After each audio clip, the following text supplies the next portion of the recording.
Assalamualaikum warahmatullahi wabarakatuh. Perkenalkan, saya Raisya Mita Kaila Maensarani dengan NIM 2023 011053 dari kelas AKTB. Di video kali ini saya akan menjelaskan terkait tugas mata kuliah Tata Kelola Perusahaan dan Manajemen Risiko dengan dosen pengampu Bapak Dr. Ari Eksandi, SEMAK. Berikut ini merupakan video penjelasan. Soal yang pertama terkait penjelasan 8 prinsip utama ISO 31000, yaitu yang pertama terintegrasi. Nah, manajemen risiko tidak bisa dipisahkan dari aktivitas sehari-hari organisasi. Nah, prinsip ini menekankan bahwa pengelolaan risiko itu harus menjadi bagian dari seluruh struktur, proses, dan juga budaya organisasi. Dengan begitu, setiap keputusan yang diambil selalu mempertimbangkan potensi risiko sejak awal dan tanggung jawab terhadap risiko itu menjadi bagian dari seluruh elemen organisasi, bukan hanya dari satu bagian tertentu saja. Lalu untuk yang kedua, yaitu terstruktur dan komprehensif. Nah, agar pengelolaan risiko ini berjalan efektif, organisasi perlu memiliki pendekatan yang terstruktur dan juga menyeluruh. Nah, prinsip ini membantu memastikan bahwa setiap proses dilakukan secara konsisten dan juga mencakup seluruh area serta tingkatan dari organisasi.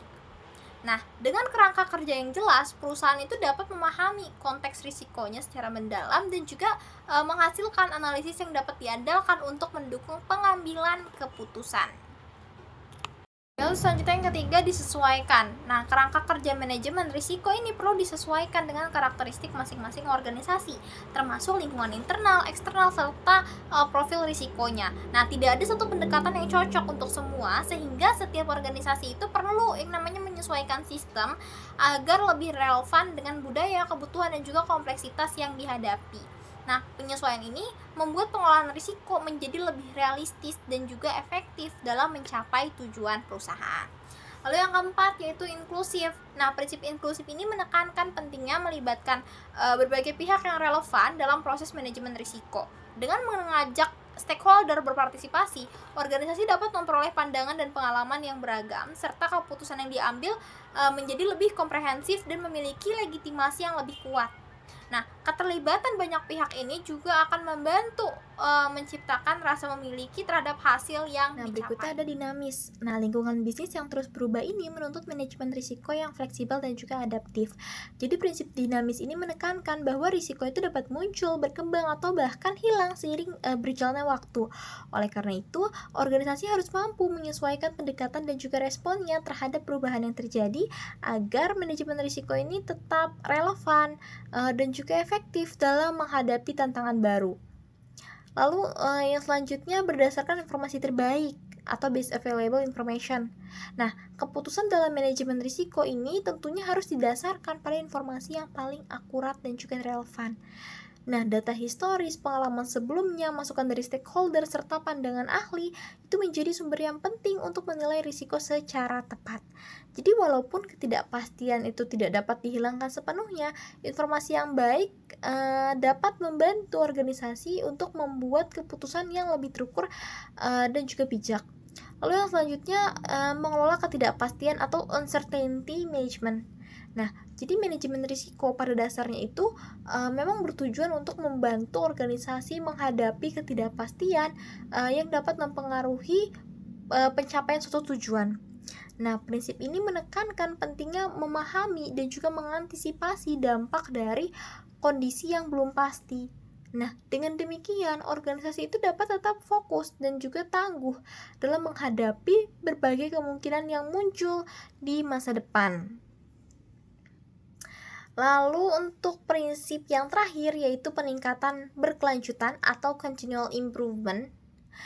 Jadi dalam hal ini manajemen risiko itu bukan proses yang berhenti setelah diterapkan, melainkan harus terus dikembangkan.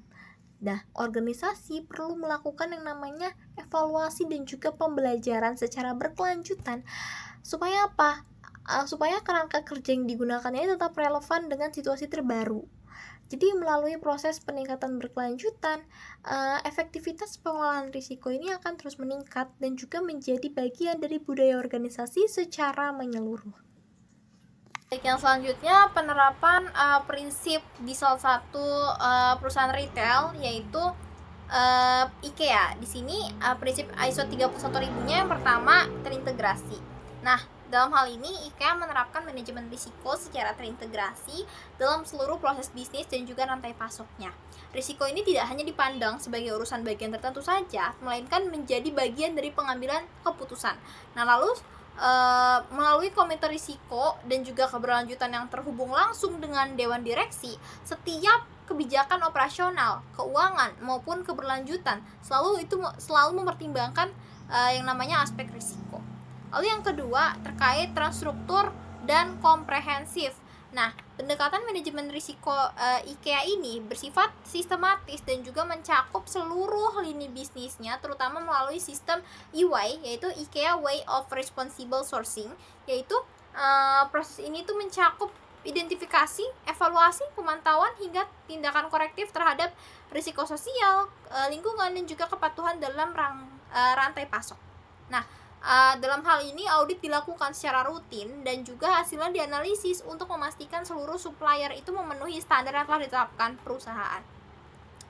Lalu selanjutnya yaitu disesuaikan. Nah, IKEA ini menyesuaikan proses manajemen risikonya dengan karakteristik masing-masing negara, lalu juga jenis produk dan profil pemasok. Sistem penilaian risiko dalam EY akan memperhitungkan faktor-faktor seperti lokasi geografis, regulasi lokal, dan juga tingkat risiko industri. Nah, dengan demikian, pengawasan di negara dengan risiko yang tinggi akan lebih intensif dibandingkan negara dengan regulasi yang kuat. Nah, pendekatan yang disesuaikan akan memastikan efektivitas manajemen risiko sesuai konteks dan juga kebutuhan bisnis di setiap wilayah operasi. Lalu yang selanjutnya, prinsip inklusif. Nah, dalam penerapan manajemen risikonya, IKEA ini melibatkan berbagai pemangku kepentingan, mulai dari manajemen internal, lalu juga karyawan, hingga pemasok dan mitra eksternalnya. Nah, melalui yang namanya dialog rutin, pelatihan, dan juga audit bersama, IKEA mendorong antisipasi aktif IKEA mendorong partisipasi aktif seluruh pihak dalam mengidentifikasi dan juga mengelola risikonya.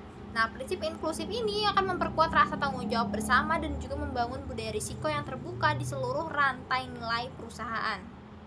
Lalu prinsip selanjutnya yaitu dinamis. Nah, sistem manajemen risiko IKEA ini bersifat dinamis. Artinya, terus diperbarui seiring perubahan lingkungan bisnis dan juga sosial. Perusahaan ini secara rutin melakukan evaluasi ulang terhadap kebijakan dan proses mitigasi, misalnya dalam menghadapi risiko perubahan iklim, ketersediaan bahan baku, atau fluktuasi regulasi di pasar global. Nah, respons cepat terhadap risiko baru dan juga kemampuan adaptasi inilah yang akan membuat sistem manajemen risiko IKEA tetap relevan dan juga efektif. Lalu untuk prinsip yang selanjutnya berdasarkan informasi terbaik. Pengambilan keputusan risiko di IKEA ini berdasarkan pada data dan juga informasi yang akurat dari berbagai sumber. Audit lapangan, laporan pemasok, data lingkungan, serta hasil kerjasama dengan lembaga independen akan digunakan untuk memastikan bahwa keputusan mitigasi risiko ini benar-benar objektif dan berbasis pada bukti. Lalu prinsip yang ketujuh, mengelola ketidakpastian. IKEA ini menghadapi berbagai ketidakpastian seperti perubahan regulasi, isu lingkungan, hingga juga risiko dalam rantai pasok global. Untuk itu, perusahaan menerapkan sistem due diligence yang ketat, misalnya memastikan legalitas dan juga asal-usul kayu melalui proses traceability. Selain itu, IKEA juga bekerja sama dengan lembaga seperti WWF untuk memetakan risiko air dan juga perubahan iklim. Nah, upaya ini mencerminkan kemampuan perusahaan dalam mengantisipasi dan juga mengelola risiko yang belum pasti. Lalu untuk prinsip yang terakhir yaitu peningkatan keberlanjutan. Prinsip peningkatan keberlanjutan tercermin dalam komitmen IKEA untuk terus memperbarui standar dan kebijakan risikonya. Dan setiap hasil audit atau evaluasi menjadi bahan perbaikan sistem dan juga pelatihan bagi pemasok maupun karyawannya. Nah, dalam hal ini standar EY pun secara berkala itu direvisi agar sesuai dengan perkembangan global dan juga ekspektasi dari masyarakat terhadap praktik bisnis berkelanjutan. Nah, oleh karena itu di sini IKEA tidak hanya mempertahankan kinerja risiko yang baik saja, tapi juga terus meningkatkan efektivitas dan juga tanggung jawab sosial perusahaan. Baik, sekian video penjelasan dari saya. Kurang lebihnya mohon maaf. Terima kasih atas perhatiannya. Wassalamualaikum warahmatullahi wabarakatuh.